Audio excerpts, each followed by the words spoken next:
stories of strange wills made by strange people, starring the distinguished Hollywood actor Warren Williams, and featuring Lorene Tuttle, Perry Ward, with Howard Culver and an all-star Hollywood cast, and the original music of Del Castillo. I devise and bequeath to my heirs the 7 deadly sins: envy, hate, jealousy, anger, despair, pride, and revenge.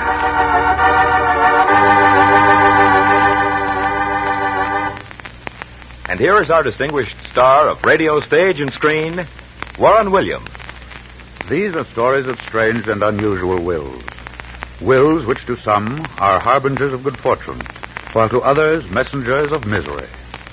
Nor are any of us safe from the evil and diabolical plans of men and women, who, frustrated in life, seek the bitter fruits of revenge in death, so that no reflection can fall on any person or persons living or dead. Time, names, and locale have been changed. Only the evil intent of the dead, departed, remains. You'll presently see what I mean, but first, let's hear a word from your announcer.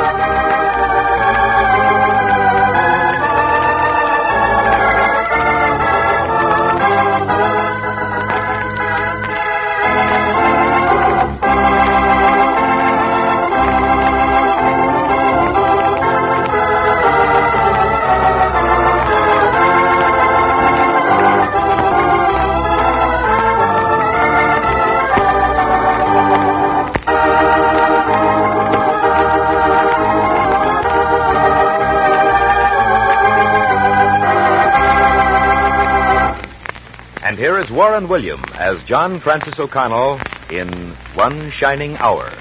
If Lucretia Borgia earned the dubious honor of being the mad killer of Italy, I wonder what history will call her direct descendant, Professor Don Borgia. That he was brilliant is attested, too, by his degrees from universities and colleges the world over, and from the many books he had published at the turn of the century. That he was evil is also a matter of record. For Professor Don Borgia was expelled from Europe, his name stricken from the councils of all reputable institutions, and he, finding himself an outcast, took his young daughter and came to America. I'd heard only rumors of why he had fallen from grace.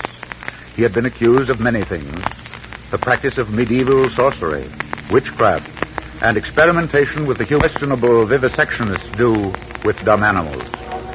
When I received a written invitation to visit him at his isolated estate,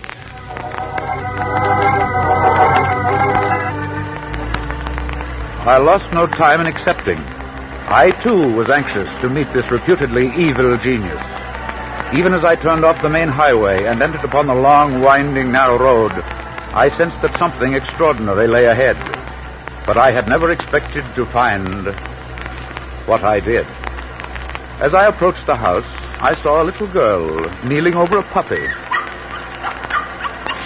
She was engaged in the dubious pastime of pulling small tufts of hair from its body.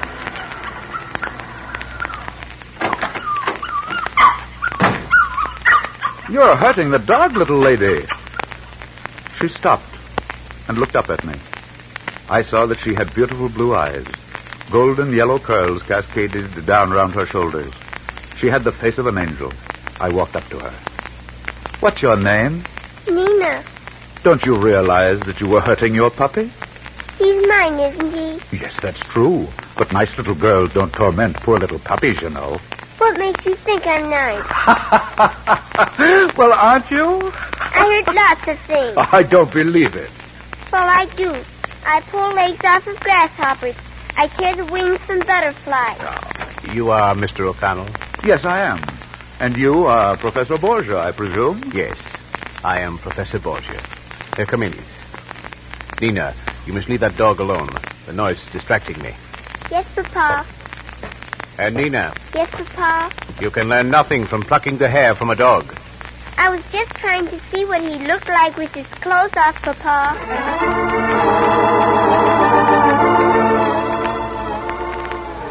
I know that I shall not live to complete my greatest experiment, Mr. O'Connell. That is why I sent for you. No, I don't suppose that I, as a lawyer, can be of much scientific assistance. You're wrong. What I ask you to do will be simple. It's this. I want to make my last will and testament, setting up a trust estate for my daughter, Nina. Uh-huh. She is now 6 years old. I want you to supervise her education. She must attend the finest schools, both here and abroad. She must have the full benefit of this so-called modern-day culture. When she reaches her 19th birthday, you shall open this envelope. In it is her history. You shall then learn the nature of my experiment. Well, Professor, what you ask is a little beyond the scope of a probate lawyer's work. You shall be well remunerated for your trouble, Mr. O'Connell. You see, what you are doing, what you will see, has been eagerly sought for by the scientific world for over 100 years. But they've all been afraid. Cowards. I will revenge myself against these stupid fools. And when Nina reaches her 19th birthday, what am I to do, Professor? Give her the contents of this envelope? I cannot answer that. Only you and time can answer that question.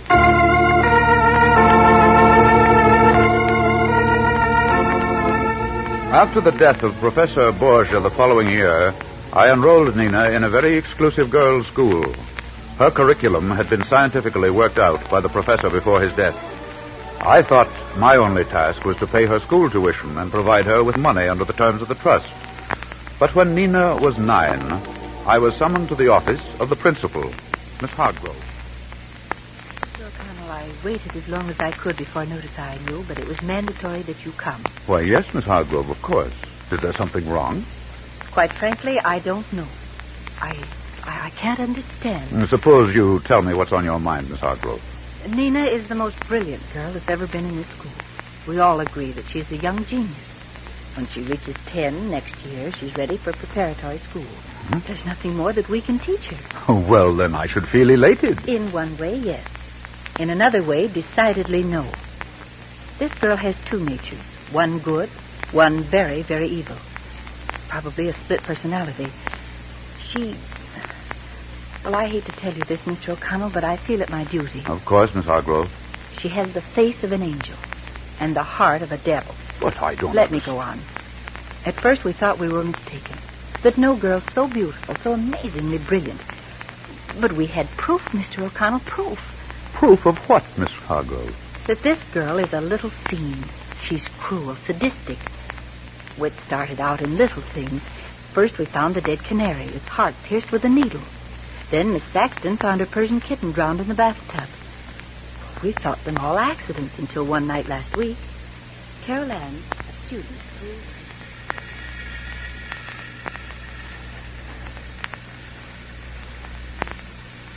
Who's there? You're so beautiful, Caroline. So beautiful. But I must be most beautiful. There can only be one. One.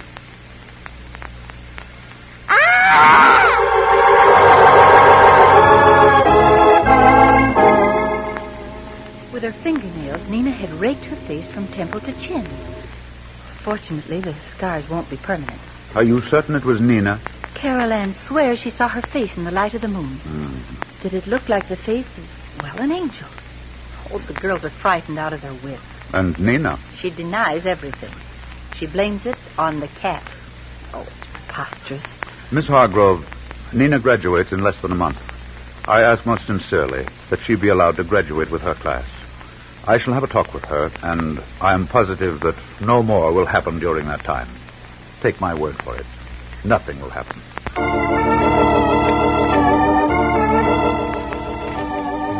Nina's next 4 years in preparatory school were marred only by one extraordinary incident. She told me that one moonlight night near the end of her senior term... In my horse, please. I'm going for a ride on the cliff. All right. Well, do you think it's quite Do safe? as you're told.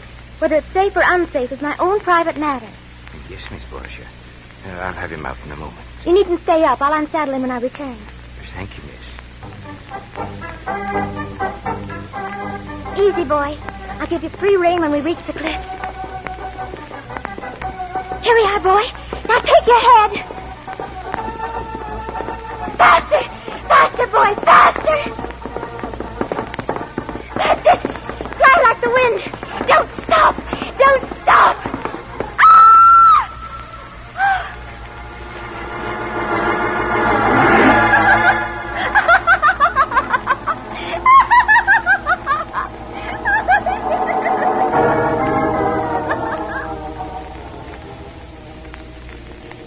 Of course, the horse could have fallen off the cliff quite accidentally, and Nina could have slipped off just before the fatal plunge.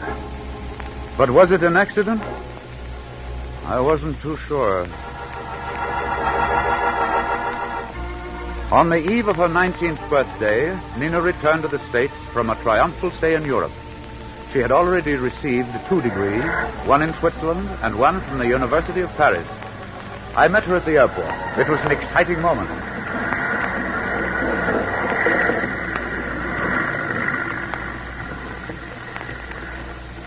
And then I saw her. Good heavens, this couldn't be Nina. As lovely and beautiful a creature as I'd ever seen in my life. She looked like an angel. She was a symphony in blue. Nina! Nina! Here I am! Over here! Oh, John. John. Or is it still Mr. O'Connor? Well, now that you've grown up, it's John, I suppose. Oh, it's so good to see you again, John. 4 long years. 4 years of work and more work. But it hasn't hurt you any. Even I can see that. Oh, thank you, kind sir. I haven't minded it, not at all. This summer I'm going to play, and then in October I'm going to Munich. Munich? Good heavens. What's the attraction there? There's a Dr. Guden there, one of the greatest minds of all time. His experiments in psychiatry are the talk of Europe. Oh, but I haven't told you, John. I'm specializing in rather a weird subject. It's called psychology of fear. Sounds rather ominous. But horribly amusing. It encompasses the monstrous morbidities of witchcraft and black magic. Before I return to Europe in the fall, I hope to have had the opportunity of practical demonstration. And who will be the subject matter of these experiments, Nina? Men. Handsome young men that I shall bring into the flame of my orbit. Like the moth in the candle flame. Remember?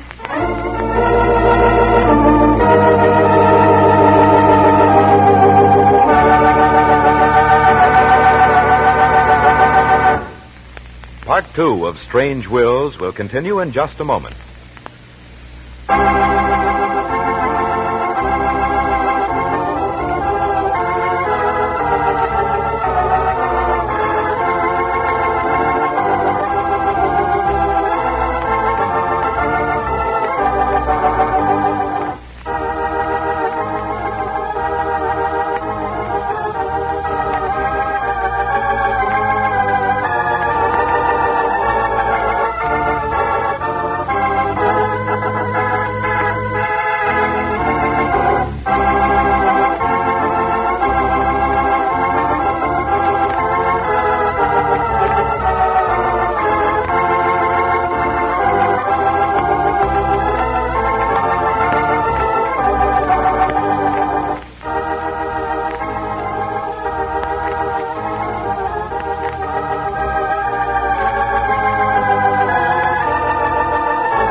And now back to Warren William in Part 2 of One Shining Hour.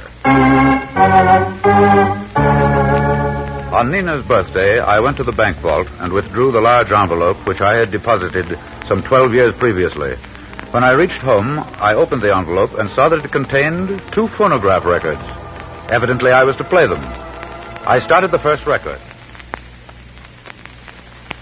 I've had these records especially made for this occasion in order that you can listen to Nina's background, as I would tell you in my own words. I was barred from teaching in European universities because I dared to advance the theory that the evils of man are bred into his offspring. How was I to prove to the world that I was right? Only through a living, breathing example, through my own child. In my blood runs the notorious strain of the Borgia family. We were the master killers of Italy. I needed a wife whose blood was equally as bad. Who then should I choose to bear my offspring? After months of endless search that took me the width and breadth of Europe, I met her in England. She was in jail. But what do you want with a woman like me, Professor? I got a record as long as my arm. Attempted murder, assault with a deadly weapon, drunk, disorderly. Goes on and on and How on. old and are on. you, Lottie? I'm 29. Oh, I know I look 40, but that's from the way I've lived. I've been a wild one, bad clean through. And your mother, Lottie? Died 4 years ago in Yardsmith Prison. She was a 4-termer. And your father? Hanged for murder. He knifed a bloke for 2 shillings and threw the corpse in the Thames. You know, Professor, my father didn't have blood in his veins. No, sir, he didn't. It was ice water. That's the kind of a killer he was, too cold as ice. Lottie, you are just what I've been looking for. I'm going to make restitution for your crime and take you away. Take me away? Where are you going to take me, Professor? I'm going to take you to Italy, Lottie. You see, I'm going to marry you. I married Lottie the next month. 2 years later, our child was born. I called her Nina. She was to be the greatest experiment of my life. Through her, I would prove to medical science, to the world. Oh, Nina.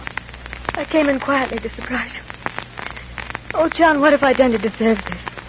How could he? How could he? Nina, dear, come over here and sit down. Well, there isn't much I can say. You heard, of course. Yes, I heard. And I know the answer to many other things. Oh, what's the use of going on?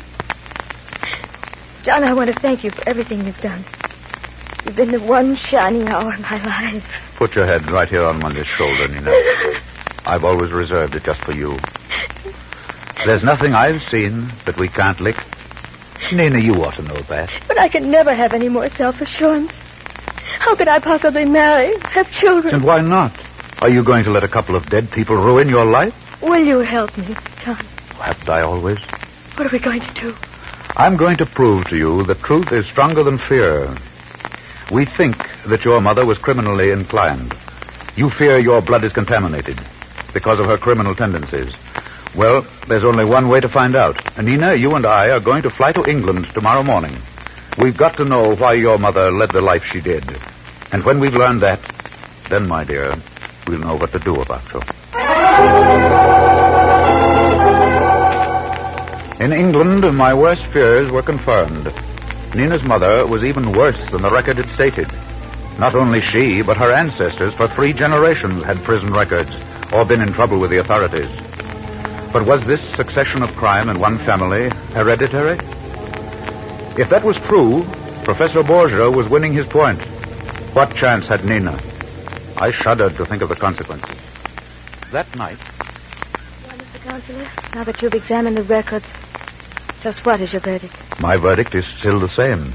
That nothing your mother has done has any direct influence or bearing on what your future life, Nina. You know, John, there's one thing you overlooked today. Oh? Another sentence for murder, I suppose? No, not that one. One murder more or less couldn't possibly hurt me anymore. It was this. Do you remember the picture the warden showed us of my mother? Yes, I remember seeing it. I turned it over. On the back was a general description. I remember every word. Hair black, eyes dark brown, complexion swarthy. What are you driving at, Nina? My father. You remember him too, don't you? His eyes were coal black. His hair was as black as a raven's, and he was swarthy too, as most Italians are. Do you remember? Yes, Nina, that's right. Now look at me, John.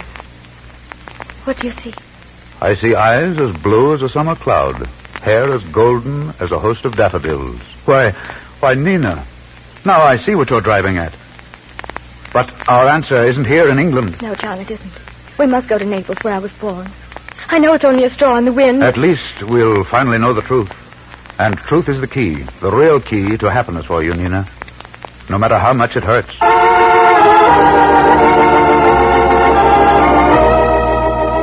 We flew to Naples the next afternoon. We learned that Nina's birth had taken place in St. Raphael's Hospital. Early next morning, Nina and I presented ourselves to the Mother Superior.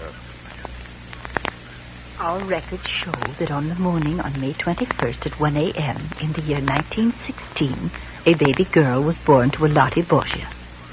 I personally remember this date because it was the night the hospital was bombed. A horrible night. How did the hospital happen to be bombed, Sister? A huge Zeppelin came over the city and attempted to bomb the rail terminal. It was shortly before 1 o'clock. I was on duty in the... Sister, be silent. Shall we attempt to take the babies to the shelter? We may have time. We won't have time, Maria. The Zeppelin's almost overhead. But have no worries. The hospital's plainly marked, and our lights are on. They will see that this is a place of God. I hope you're all right, sister. But the Germans are strange people. Sister, do you hear? If you're frightened, pray, Maria. The hospital!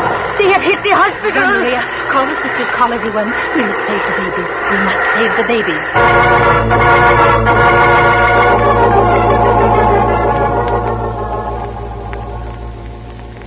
We carried our surviving patients and children to the convent. It must have been a horrible and tragic experience. God's ways are strange, Mr. O'Connell. Strange. Now then, what else can I show you? I would very much appreciate seeing a roster of patients you had in the hospital on the night of the bombing. Yes, May 21st, 1916. May 21st. Oh, yes, here it is. Thank you, Sister. Angela Amati Bonini Borgia. Yes, Borgia, here it is. Lottie Borgia, wife of Don Borgia, age 31. Gave birth to a baby girl, 12:21 a.m. You must know, Mr. O'Connell, that Mrs. Borgia was one of the victims of the air raid. Her baby survived. Yes, sir, I know. And that about brings us to the end of our trail.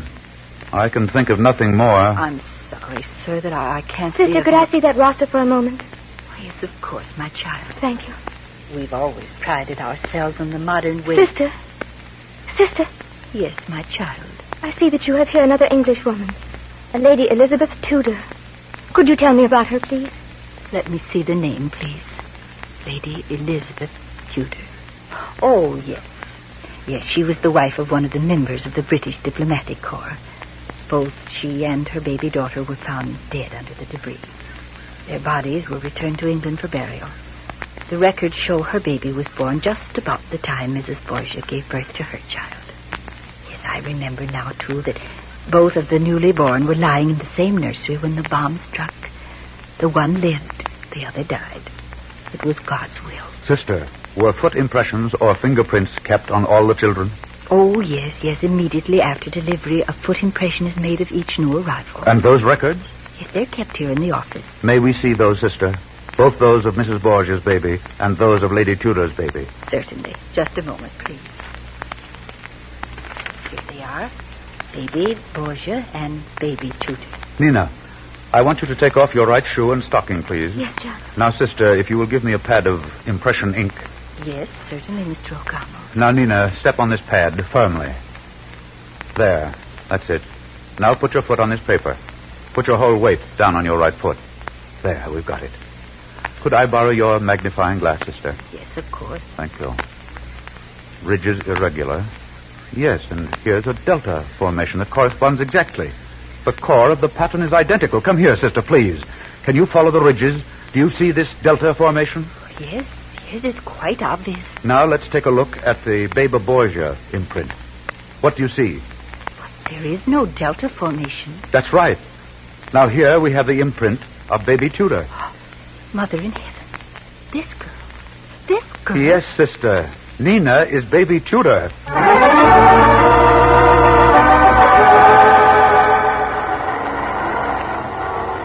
As the Mother Superior said, Nina, God's ways are inscrutable. In one stroke of the brush, the truth has chased fear back into the slimy cave of ignorance. And now, in the 20th year of your life, you're going home to your own beloved England. And you're going back a fine, beautiful, and lovely young lady. Yes, John. And all because of you. My one shining hour. I don't know how to thank you. Don't you suppose I'm just as happy as you are, Nina, dear? You see, I've almost been your father and mother all these years. You've grown right into my heart. Oh, John, you were a part of mine. Stay there always, John, won't you? Always and forever.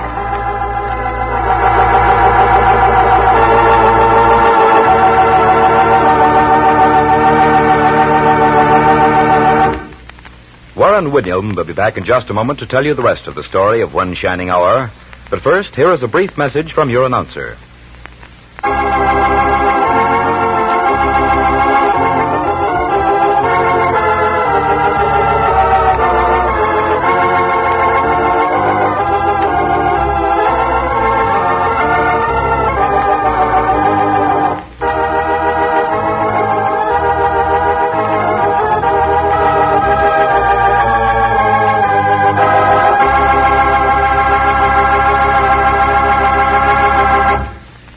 And here again is Warren William. This story has a happy ending. Nina is now Lady Moffat. Her home in the suburbs of London is the mecca of intelligent men and women come to worship at the throne of her genius. Of course, I attended the christening of her firstborn, and if my chest expanded an inch or two, well, I had just cause. His name is John Francis Moffat. Like his mother, he had laughing blue eyes and golden hair. I had one more problem that I wanted answered before I closed the books on the probate cause of One Shining Hour. In Maryland, I located a childhood schoolmate of Nina's. It was a little girl who had once accused Nina of scratching her face. Upon her own admission, she confessed it was the cat. But she, in a fit of childish jealousy, had named an innocent girl. She also admitted killing the bird and drowning the Persian kitten. The prank of a spoiled child. And that brings us up to the last unexplained chapter in the book. As Nina's horse plunged over the cliff, Nina did laugh. But psychiatrists tell me that laughter can be an emotional outburst caused by hysteria. Well, knowing Nina as I do now, that's the answer. The professor wanted revenge, but he should have known that revenge rests in a higher court. But what if Nina had actually been the daughter of the mad professor and the criminal Lottie? What would have happened? The thoughts are terrifying. Let's close the book before our imaginations run riot. Next week, I'm going to tell you the story of a last will and testament that brought a murderer to bay. Its locale is the fog-swept moors of Scotland, a lonely castle that people shun in the belief that it is haunted. But within the doors of this mysterious castle, a drama is taking place. There is a casket, a body, and the sound of a weeping girl, and fog. Eerie waves of fog. Listen next week to the story we call Midnight on the Moor. This is Warren Williams, hoping that you will be with us again next week.